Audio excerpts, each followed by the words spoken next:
वृंदावन में श्री कृष्ण जी की एक अनन्य भक्त रहती थी। उनका नाम कांताबाई था।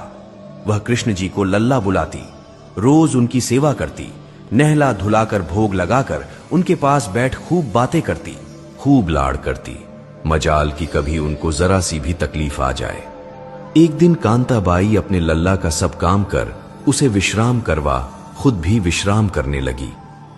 तभी उसे जोर जोर से हिचकियां शुरू हो गई। कांताबाई समझ नहीं पा रही थी कि वो क्या करे। कांता खुद से ही इतनी बेचैन हो गई कि उसे कुछ भी सूझ नहीं रहा था। तभी कांताबाई की पुत्री घर आ गई। उसकी शादी पास वाले गांव में ही की थी, सो अक्सर कांताबाई की बेटी अपनी मां को देखने आती थी। बेटी के आते ही कांताबाई की हिचकियां बंद हो गई। उसको बहुत आराम मिला। कांताबाई ने सारी बात अपनी बेटी को बताई कि कैसे वो हिचकियों से परेशान हुई थी। उनकी बेटी ने कहा, मां, मैं सच्चे मन से याद कर रही थी, तभी तुम्हें हिचकियां आ रही थी।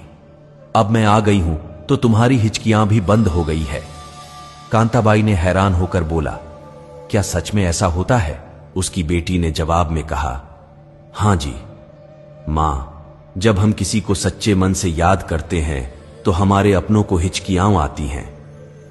कांताबाई ने सोचा, मैं तो अपने ठाकुर जी को हर पल याद करती रहती हूं, मेरे लल्ला को तो कितनी हिचकियां आती होगी।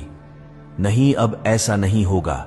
मैं अपने लल्ला को याद नहीं करूंगी, ना ही परेशान करूंगी। उसी दिन से कांताबाई ने लल्ला को याद करना छोड़ दिया। अपनी पुत्री को लल्ला को देकर खुद को दूसरे कामों में खुद को व्यस्त कर लिया। सच में लल्ला को याद ना किया। देखते ही देखते कई सप्ताह बीत गए। एक दिन कांताबाई सो रही थी कि उसके लल्ला यानी खुद ठाकुर जी उसके सपनों में आई और उसके पैरों के पास आकर बैठ गए। खुशी के आंसुओं के साथ वो रोने लगते हैं।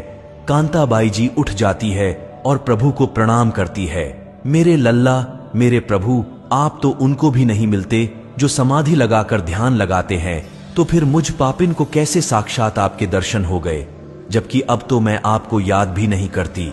कृष्ण जी ने मुस्कुराते हुए कहा, मां, जब भी कोई मुझे याद करता है तो उसके पीछे उसका स्वार्थ होता है, या कोई साधु जिसको मुक्ति पाने का स्वार्थ छुपा होता है।